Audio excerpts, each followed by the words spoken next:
Exodus 21. Hebrew servants.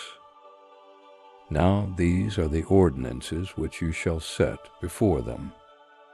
If you buy a Hebrew servant, he shall serve 6 years, and in the 7th he shall go out free, without paying anything. If he comes in by himself, he shall go out by himself. If he is married, then his wife shall go out with him.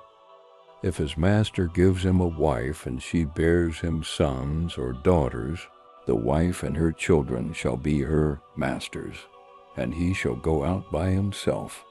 But if the servant shall plainly say, I love my master, my wife, and my children, I will not go out free, then his master shall bring him to God, and shall bring him to the door, or to the doorpost, and his master shall bore his ear through with an awl, and he shall serve him forever.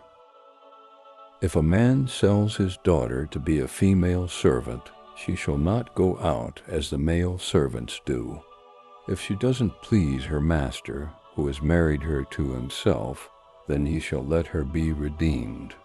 He shall have no right to sell her to a foreign people, since he has dealt deceitfully with her. If he marries her to his son, he shall deal with her as a daughter. If he takes another wife to himself, he shall not diminish her food, her clothing, and her marital rights. If he doesn't do these 3 things for her, she may go free without paying any money. Personal injury laws. One who strikes a man so that he dies shall surely be put to death, but not if it is unintentional, but God allows it to happen.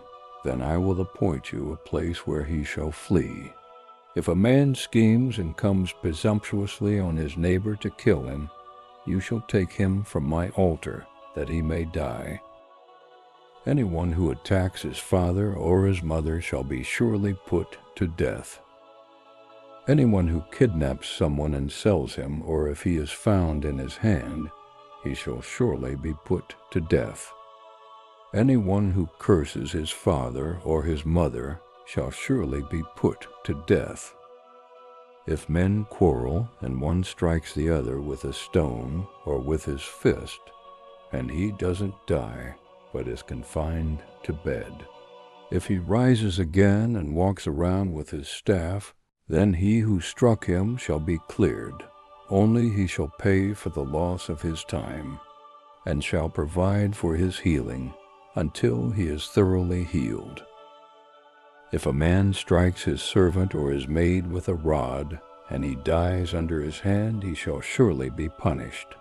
Notwithstanding, if he gets up after a day or 2, he shall not be punished, for he is his property. If men fight and hurt a pregnant woman so that she gives birth prematurely, and yet no harm follows, he shall be surely fined as much as the woman's husband demands and the judges allow. But if any harm follows, then you must take life for life, eye for eye, tooth for tooth, hand for hand, foot for foot, burning for burning, wound for wound, and bruise for bruise.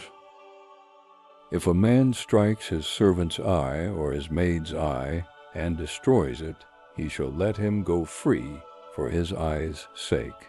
If he strikes out his male servant's tooth or his female servant's tooth, he shall let him go free for his tooth's sake. If a bull gores a man or a woman to death, the bull shall surely be stoned, and its flesh shall not be eaten. But the owner of the bull shall not be held responsible. But if the bull had a habit of goring in the past, and it has been testified to its owner, and he has not kept it in, but it has killed a man or a woman, the bull shall be stoned, and its owner shall also be put to death. If a ransom is laid on him, then he shall give for the redemption of his life whatever is laid on him, whether it has gored a son or has gored a daughter. According to this judgment it shall be done to him. If the bull gores a male servant or a female servant, 30 shekels of silver shall be given to their master, and the ox shall be stoned. If a man opens a pit, or if a man digs a pit and doesn't cover it, and a bull or a donkey falls into it, the owner of the pit shall make it good. He shall give money to its owner, and the dead animal shall be his. If one man's bull injures another's so that it dies, then they shall sell the live bull and divide its price, and they shall also divide the dead animal. Or if it is known that the bull was in the habit of goring in the past, and its owner has not kept it in, he shall surely pay bull for bull, and the dead animal shall be his own.